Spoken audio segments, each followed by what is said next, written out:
Yesu ashimwe bene data, ndashima Imana inshoboje gusoma ijambo rya kino gitondo. Uyu munsi turasoma mu maganya ya Yeremiya 3:4-5 n'Ibyahishuwe 15. Ahantu rero numvise hakoze ku mutima wanjye ni Ibyahishuwe 15 umurongo wa 2, wa 3 n'uwa 4. Umuntu gisa n'inyanja y'ibirahuri bivanze n'umuriro, mbona n'abatabarutse banesheje ya nyamaswa n'igishushanyo cyayo n'umubare w'izina ryayo, bahagaze kuri ya nyanja y'ibirahuri bafite inanga z'Imana, baririmba indirimbo ya Mose imbata y'Imana n'indirimbo y'umwana w'intama, bati: Mwami Imana ishobora byose, imirimo yawe irakomeye kandi iratangaje. Umugaba w'amahanga, inzira zawe nizo gukiranuka n'ukuri. Mwami, ninde utazakubaha cyangwa ngo ye guhimbaza izina ryawe? Kuko ari wowe wenyine wera. Amahanga yose azaza kwikubita imbere akuramye, kuko imirimo yawe yo gukiranuka igaragajwe.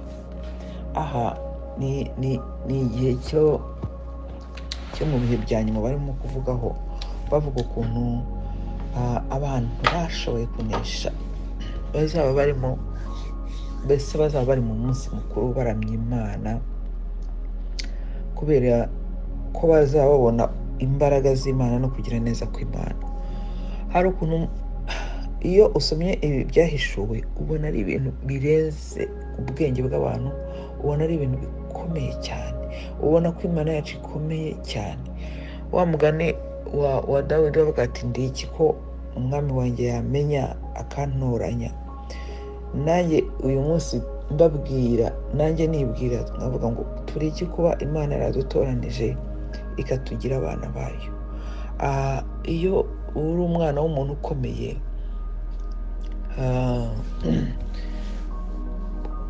abantu bakukikije, tuvuge niba uri umwana wa perezida, abantu bakuri hafi baba bakubaha cyane, bavuga ngo uriya n'umwana wa perezida. Ibaze ko twebwe turi abana b'Imana ishobora byose, ariko Satani afite ukuntu aza akatuhuma amaso, akatwereka ko nta gaciro dufite, akatwereka ko ntacyo turi cyo. Ariko turi abantu bakomeye cyane.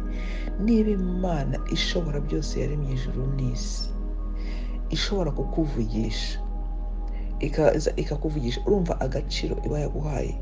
Gusa twebwe tubibarira mu bintu bigaragara byo ku isi, cyangwa tukababazwa yenda n'ibyo turimo gucamo. Ariko ndakubwiza ukuri, Imana ubunini bwayo n'ubushobozi bwayo n'ubuhangange bwayo yemera ko kugerageza umwana w'umuntu kugira ngo urebe aho ukwizera kwawe kugeze, aho urukundo rwawe rugeze, aho gukiranuka kwawe kugeze, aho guhesha Imana icyubahiro kugeze. Rero buri munsi buriya wa mugani ngo tuva mu bwiza tujya mu bundi. Ni ukuvuga ngo nta na rimwe kuri iyi si tuzabaho turi mu mahoro. Mu ijuru niho bizaba, ariko hano kuri iyi si duhora mu ishuri. Urangiza ikintu kimwe hakaza ikindi. Nk'uko n'ubundi umuntu wiga yiga umwaka wa mbere agakora ikizami akayitsinda, akajya mu wa kabiri. Mu wa kabiri naho haba hari ikizami cyaho, mu wa gatatu hari ikizami cyaho, mu wa kane hari ikizami cyaho. Mwene data, niba urimo kubabara muri kino gihe, uguwe nabi, ukabona uri muri aca mu bintu bikomeye, ni ukuvuga ngo Imana igufitiye icyizere cy'uko utazayikoza isoni, cy'uko iryo shuri uzaritsinda.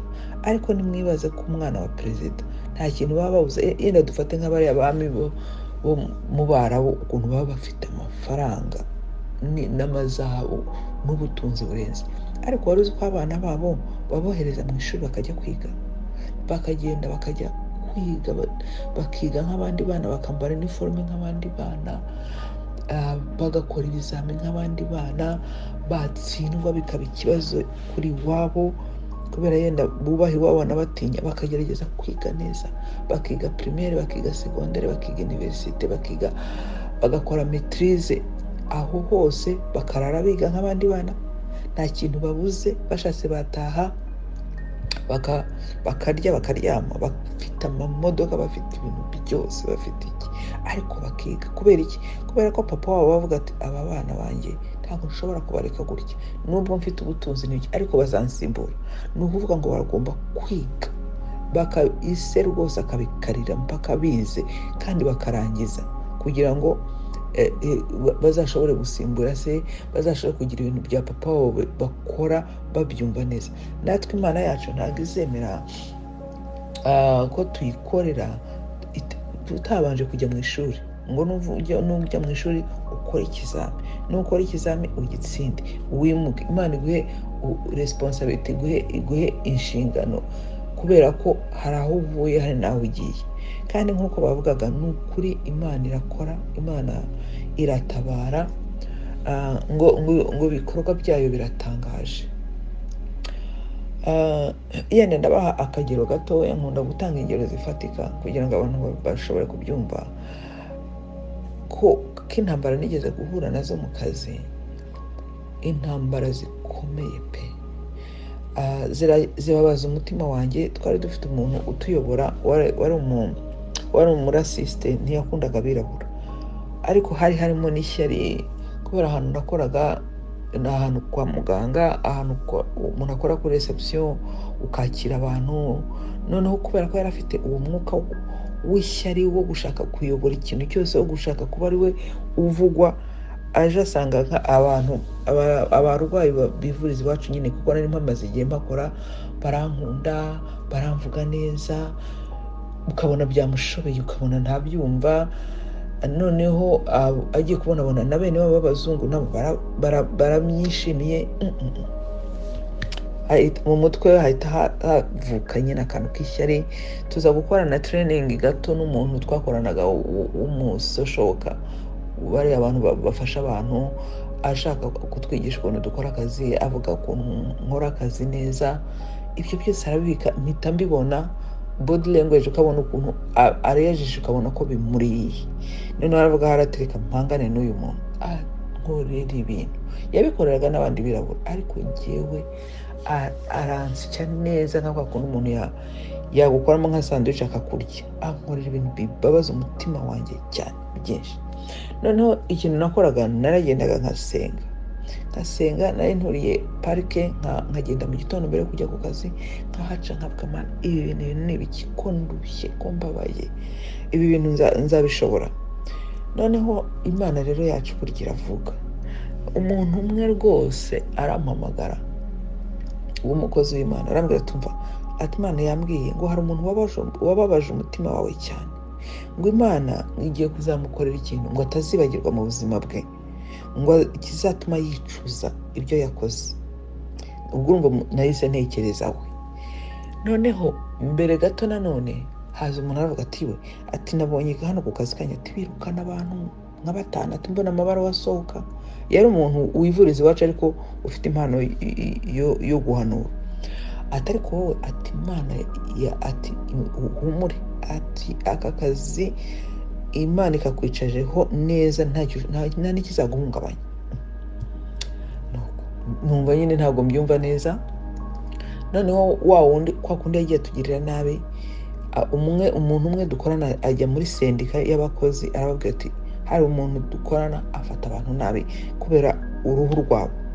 Baramubwira bati nta kintu twagufasha, genda ubwire, wandikire mu buyobozi bw'iwanyu, ubabwire, hanyuma ubwire n'abo bantu bafite ibyo bibazo bandike. Turagenda avuga ntabwo nandika, ndagenda mbivuge. Turandika, bamwe barandika, natwe turavuga. Noneho batumiza ekipe y'aba expert baba lawyer, baza kubaza umuyobozi nyine, arandika aravuga ati twumvise ibintu bibaho ngaho, turababara kuko iyo clinique yacu ifite ahantu henshi, aho abayobozi bakora ntabwo ariho twakoreraga, twe twari dufite ahandi. Ati ko mutatubwiye ibyo bintu, twari kubibwirwa n'iki? Nuko bahamagara rero abo ba expert, baraza baratubaza. Barangije baravuga ati kuko twabonye ari ibintu biri sensible, ibintu birimo ironda koko, twahamagaye aba expert nka 5, bazabaza buri wese, hanyuma conclusion bazavanamo niyo tuzafata umwanzuro.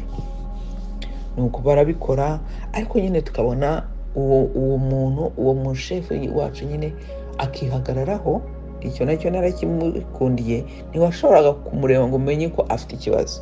Noneho twe twamureba tukavuga tuti nitwe tuzatsindwa, mu by'ukuri tuzataha, kuko twumvaga nyine tumaze gukora ibyo tutashobora gukorana nawe.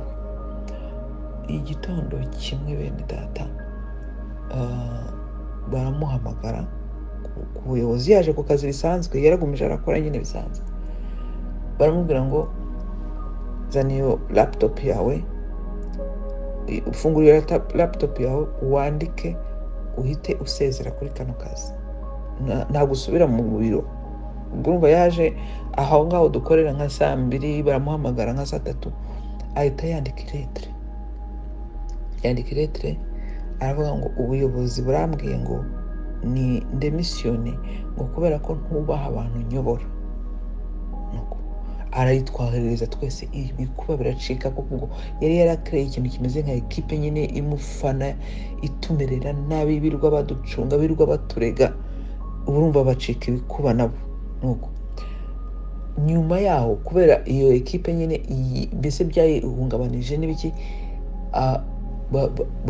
bagenda bademisiyona. Abo bantu batanu neza baragenda, abantu bose bamereraga nabi. Abo icyo gihe njya muri personnel kuvuga ibibazo, navuze nyine liste y'abantu bamerera nabi, donc bakorana nawe, abo bose barademisiyona bene data, bose uko ari 5. N'ubu aragenda burundu, ntitwongera kumubona. Imana yacu ikora ibikomeye, turongera turaruhuka. Umuyobozi mukuru araza, abari bose nkaho akoze indirimbo, bategereje kwangaje ubundi uzasimbura uwo, ariko mbabwire nabonye ukuboko kw'Imana. Rero ako ni akantu gato mba mvuze kugira ngo wumve gukomera kw'Imana. Muri kino gihe twebwe hari ibyo tutarabona, ibyo bikomeye cyane by'ibihe bya nyuma, hari ukora kw'Imana. Numva ashaka kuguhumuriza ngo nkubwire ngo Imana iracyakora. Niba urimo guca mu bihe bigoye, n'ukuri ubutsinzi, Imana ifite ubutsinzi, ntigitsindwa. Wewe uhagarare neza, wiringire Imana, usenge kurushaho, ukiranuke kurushaho. Imana yacu dusenga izakurengera. Isabaho umugisha cyane.